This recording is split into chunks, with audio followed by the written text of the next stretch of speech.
से ज्यादा major tribes यहां पे रहते हैं और 100 सब ट्राइब्स यहां पे रहते हैं। इतनी विविधता, इतनी डाइवर्सिटी, इतने तरह के लोग इस एक प्रदेश में रहते हैं। यही असली भारत है। यूनिटी इन डाइवर्सिटी हमारी पहचान है। विविधता में एकता भारत की विशेषता है।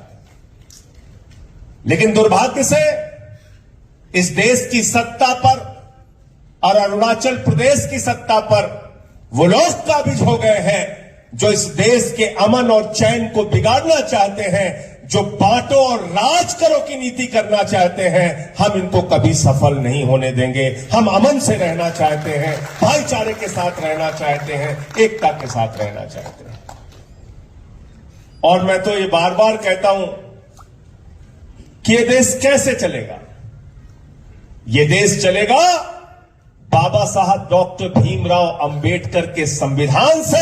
ये देश नरेंद्र मोदी और खांडू के फरमान से नहीं चलेगा। ये भारत के संविधान से चलेगा। बाबा साहब डॉक्टर भीमराव अंबेडकर, कितना अच्छा, कितना खूबसूरत संविधान लिखा उन्होंने। और आर्टिकल 1 लिखा पार्लियामेंट के अंदर। हम लोग उसको जब गए तो हमने उस पर शपथ लिया।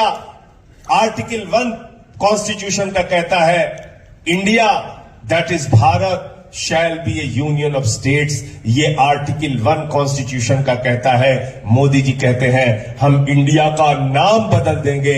900 टाइम्स इंडिया का नाम कॉन्स्टिट्यूशन में आया है। ये किसी के पिता की देन नहीं है। ये बाबा साहब डॉक्टर भीमराव अंबेडकर के द्वारा कॉन्स्टिट्यूशन में इंडिया लिखा गया है। इंडिया का नाम बदलने की कोशिश बीजेपी वालों कतई मत करना, वरना पूरा देश तुम्हारे खिलाफ सड़कों पे खड़ा हो।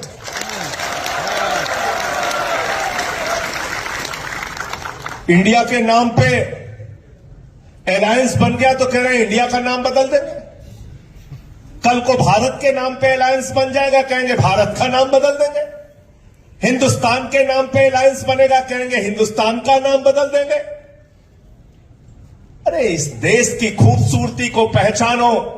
हम इस देश को इंडिया भी कहेंगे, भारत भी कहेंगे, हिंदुस्तान भी कहेंगे, क्योंकि कश्मीर से लेकर कन्याकुमारी तक भारत एक है, इंडिया एक है, हिंदुस्तान एक है। इसको बांटने की कोशिश कभी मत करना।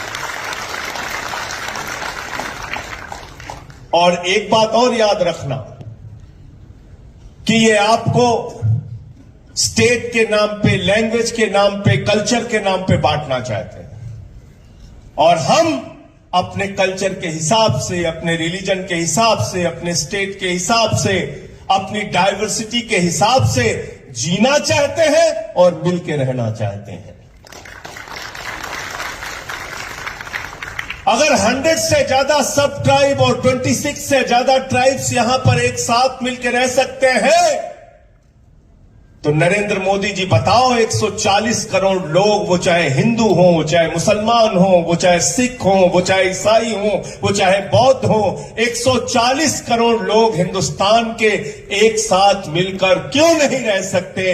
आओ अरुणाचल प्रदेश के लोगों से ये बात सीखो और पूरे देश में इसको बताओ।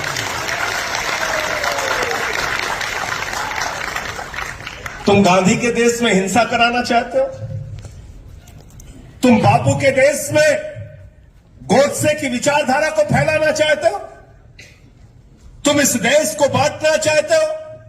क्या हो रहा है पिछले 5 महीने से हमें मणिपुर के अंदर?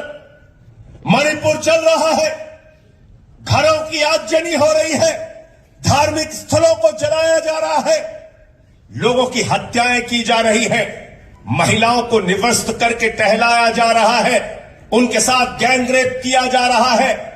और मैं तो हैरान था, कई दिन तक मुझे अच्छे से नींद नहीं आई, रात में नींद टूट जाती थी जब मैंने पढ़ा कि एक कारगिल का योद्धा जिसने कारगिल के युद्ध में हिस्सेदारी ली थी, उस कारगिल के योद्धा ने कहा मैंने इस देश की रक्षा तो की लेकिन अपनी पत्नी की रक्षा नहीं कर पाया। मैंने उसके बाद देश की पार्लियामेंट के अंदर मणिपुर की हिंसा के